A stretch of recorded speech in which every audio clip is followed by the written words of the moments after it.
This is Eder Williams-McKnight with Focus Black Oklahoma's Youth Highlight.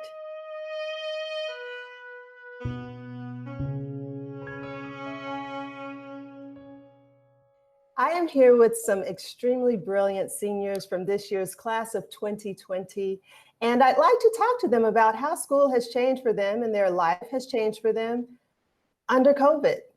We'll start off with an introduction, so let's start with you, David.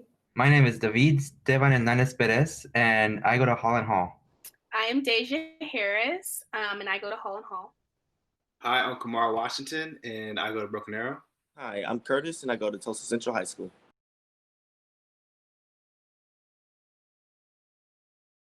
I really want to thank you guys for speaking with me today. And you in your own way are history makers because you are living through the moment of an historical moment in our lives around the globe. And I wonder if we could just start with, what was life for you like before COVID? What was your senior year like? What were you involved in? And let's start off with Deja. As I said before, I attend Holland Hall. So it was a lot of, going to school. I had a job. I was involved in Holland Harmony, our a cappella club, as well as our African American Affinity group. I was involved in theater, and right before we got out of school, I had just finished wrapping up a production of Our Town. Deja, you had a busy life this year. How about you, Curtis? What were you involved in this year? I was involved with the band, the track team. I was part of Leadership Central. I was on dance team, and I also recently got into the National Honor Society. And I also kept a part-time job, and while still doing Tulsa term and everything. And so my year's been busy, like all year. Congratulations for getting in the National Honor Society. Could you tell us a little bit about Tulsa term?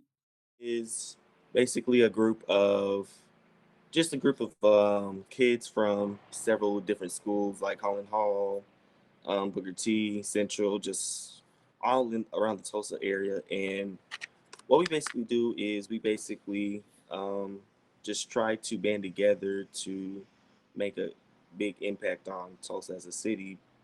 And it's been really fun. It's been a really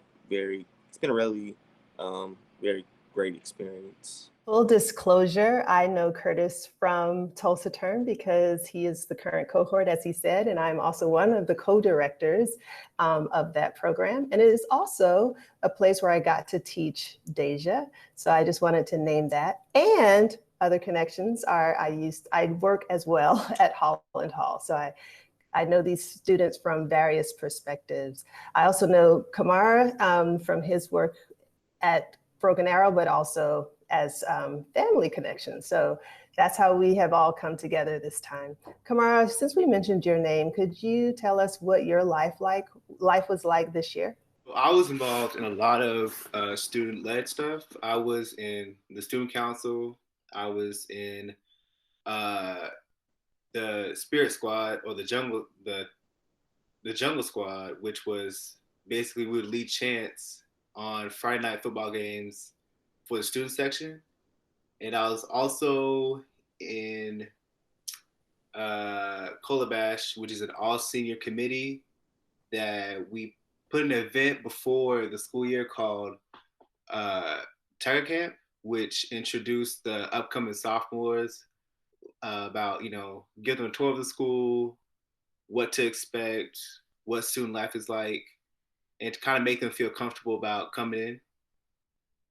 And then the final thing would be Tulsa Tech that I'll take in the morning for sound engineering, because my main goal after high school is going to UCO, which I got accepted in to do music production. I want to also congratulate you for getting into UCO, and later in the program, if we have time, you're going to have to tell us one of your chants that you led the whole entire school in. Okay, David, tell us about your life this senior year. I was in band too. That means I was in pep band, and I also played at rallies And I also volunteered at a Tulsa's boys' home and teaching them math. And what else did I do? Oh, I was in a great class in Holland Hall called Poetry and the Black Experience. It was an amazing class that was taught by Miss Williams-McKnight. What a wonderful time that was. What else? I had a job at El Guapos. That was great. And they shut down, so.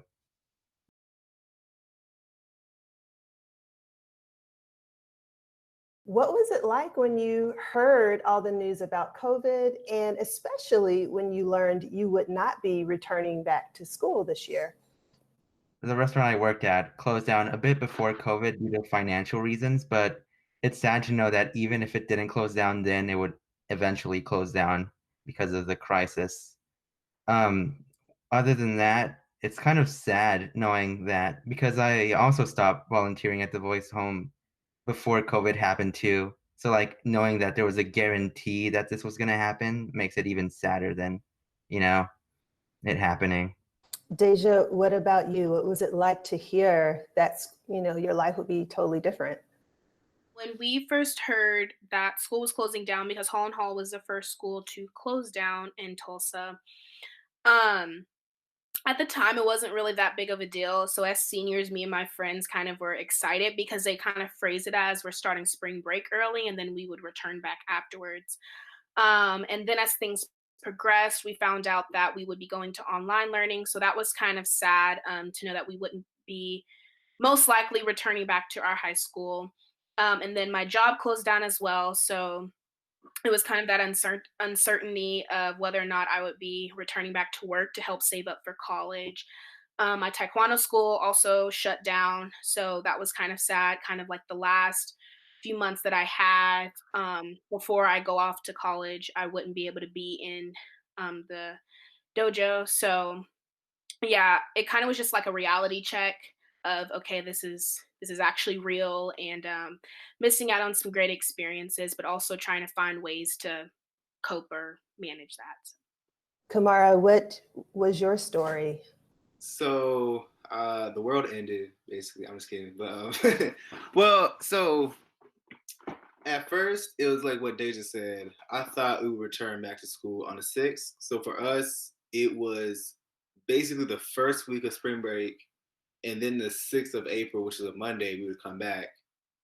But as things progressed, it was sad because there was a lot of events we had upcoming even before prom and graduation. Like we had a senior egg, like a senior Easter egg hunt. We had an event called Spring Fest where it's like a talent show, except like a mini festival.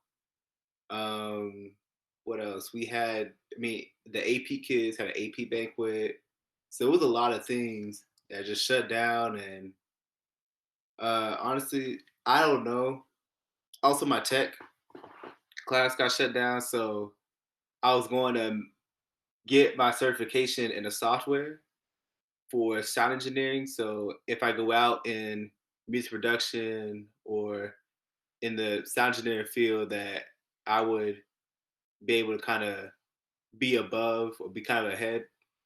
So yeah, that's what pretty much changed for me.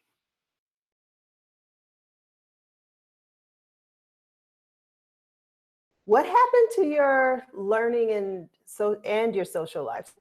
Like for tech, we're all hands on. Like they have studios at the school to where you learn the equipment, learn the software, and to basically learn from home. It was kind of pointless. Like right now, our only grade is to basically like do attendance, which is basically you get an email from our instructor and you reply with like received or I got the email to let you know that you're present. Also, really another way we do it is we have books in case we ever did get back, because our plan was to work on our certification test, and now I don't even know when I'm gonna get my certification test.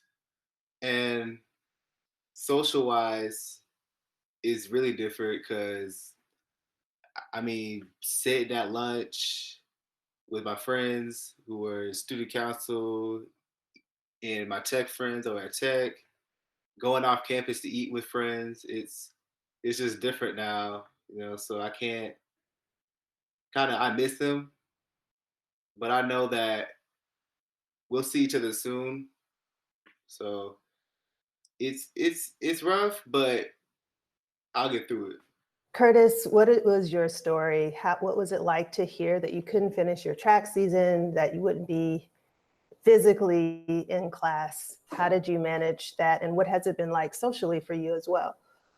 Okay, so the first track meet, we didn't do so good, but I mean, we were gonna build up to, be great. We had the team for it, we had the coaching for it, and we were just ready to go out there and dominate it. And as soon as we heard that our track season was gonna be canceled, that really ruined like my goals and everything for the season, everything. Because I set like real high expectations for just the whole track season and everything. And then, um, yeah, it's been really tough for me. And when I heard that, we wouldn't be returning back to school at all either, I'm like, wow.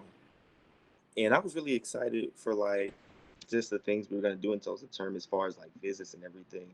We already did some cool visits, but I knew that for like the next segment we had going, it was gonna be great, and we were gonna do a whole bunch of visits and stuff. Socially, I don't know. I've just been socially distant. Everything. I just been kind of just trying to stay active as possible. Not trying this to be out of nothing either. So. David, what was your experience of dealing with distance or online learning? Online learning has been somewhat difficult for me, mostly because, well, I don't get the responses that I'm used to with my teachers and how I can usually have conversations with them as I usually do. I used to go into my teachers' offices and just mess around a lot and just joke with them, and now I don't get to do that anymore. And well, the online part about it is, well, I get to like do the work that I get to know when I wanted to do the work. So I can choose to either work in the morning or in the afternoon. And working early is really good for me because in the mornings usually when I think best or work best. And um, socially, I guess I've been calling my friends more often, which is I never like use my phone to call my friends. It's usually texting, but I guess seeing that face-to-face contact. So I don't know. It's so strange because I'm not so like it's looking at the screen's not very personal to me. It's just like I don't get to see the emotion that I usually do with other people. What have you learned about yourselves? What have you seen emerge as you endured this process? One thing that I learned from doing online learning is that I hate being in a classroom. I do a lot better with like going at my own pace and I mean having the collaboration because I'm also a huge collaboration person, but being like stuck sitting inside of a classroom, not being able to kind of go at my own pace or um I don't know, just learn as I learn instead of going at the pace of someone who's standing in front of me. I've learned that that's much easier for me. I've just kind of had a lot of time to just be with myself and find out a lot of different passions that I have. Um, I was able to determine that what I really want to major in was psychology with the pre-law track. So that was something that I wasn't entirely sure about. I was going back and forth between do I want to be a lawyer? Do I want to be a psychologist? Um, and also just becoming more and more aware of how passionate I am about helping my community, especially the Black community. Um, so I've just kind of refound my voice, I guess. And as far as socially, I've noticed how my relationship with my friends have kind of changed. So me and my best friend, we FaceTimed every day since spring break. And then another one of my really good friends, we don't really talk as much anymore, except through like text a little bit. So I've just noticed how that's kind of changed a little bit. David, what have you learned about yourself in this process? I learned how much of a procrastinator I am with work. Yeah. I have to fill out a bunch of college stuff that I haven't even started yet. And I found out that I really don't like doing stuff. And now that I have so much time to do it, it's like I have to reevaluate my life and look in the mirror and say, do I really want to live the rest of my life like this? And I guess I have to appreciate the time I have now because, and also I found out how of a, I like reminiscing a lot about memories because now that I don't see the people that I usually do, I look at them now as, I don't know, I miss them. That's what I have to say about that. Kamara, could you tell us what you've been learning about yourself in this process, or what you noticed that you hadn't really paid attention to before? Man, I'm a huge procrastinator. But yeah, I really like, even though I've had all this time to do stuff, and I guess I've been doing things like college has been keeping me busy. I've been painting a lot, like painting on a canvas. Other than that, like I could use this time doing more of my music stuff because I'm about to go into a music academy in the fall, and I'm not doing that. So I really need to work on that. Also, I'm not organized at all. Really, like I don't have a set schedule for, you know, 30 minutes I do this, and then you spend the next 30 minutes to an hour on this. You can eat, nap at this time, and like I've like just been doing nothing, spend too much time on one thing than the other thing. So like I'll paint most of the time, forget about music, or I'll do my music, then forget about painting. And so it's been a mixture of like good and bad. So, you know, just need to do more like soul searching and not take this time for granted because I know, I don't know how long we're gonna be in quarantine. We could blink and it could be, just done, and then you didn't learn nothing for the whole time you were stuck in your house. So it's a mixed bag. Curtis, what have you been learning about yourself in this process that maybe you hadn't noticed before? What I've been learning about myself is before I was like really busy and I wasn't kind of like giving time to myself to like just see where I'm at mentally and emotionally and spiritually, even being that. And so I just really took this time to like grow my relationship with Christ and everything. And I've been doing some soul searching too, and just figuring out like what my next move is going to be after high school. Just like planning for college basically, because I'm going to college after I graduate. Those are my future plans, and I've just been really doing a lot of planning, soul searching, and just trying to find who I am as a person, because I struggled with that as a kid, just trying to find my purpose on this earth and just trying to find out where I fit in. Curtis, I really appreciate your thoughts because you are naming exactly where so many of us are.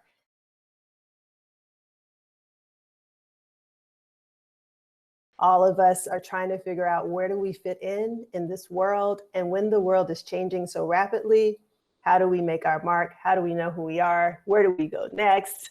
But we have our hopes and we have our dreams. And so why not, in the last minute and a half or less, why don't we just say, what are our hopes and dreams? And we will end on that note. And I'm going to start with Deja. One of them is definitely making a change in this world. And of course, going to college, getting into law school, obtaining my degree, all of that. But just really making a change, whether it be for one person or a number of people, because that is something I found that drives me, and that I'm very passionate about helping others fighting for injustices wherever it may be, speaking out, and using the voice of others to speak in case they aren't as comfortable as I am. So as well as just being a leader. How about you, David? My hopes and dreams. I hope to see my friends again someday. But honestly, in the future, I hope to be in a position where I can give back to my community because, well, it meant a lot to me, and I spent a lot of my childhood there, and there's like so many things that in my community that could be fixed, and I definitely want to see change in my life, and that's one of the most important things to me, honestly. Change is something that most people overlook sometimes because it's either a small change or it's something so big that they can't even imagine. So, like this current time. And I just want to be a part of a positive change in the world. Kamara, what are your hopes and dreams? To go to college, get a good degree. Honestly, just be better. I want to use music to help kids, especially like Black kids, African American kids, give them an outlet to express how they feel in a healthy way. I just want them to know that, hey, you don't have to turn to violence. You don't gotta, do this. You can show your music like, hey, how do you feel? Like, I get that you're mad. All right, show it. You're happy. Like, it's like that's what music can do, is it can show in a creative way how you feel, what message you're trying to make, what statement. And so that's what I want to do, is just make a statement. But most importantly, just be better, be a better person. Curtis, we're going to let you have the last note. What are your hopes and dreams? To just progress in life and,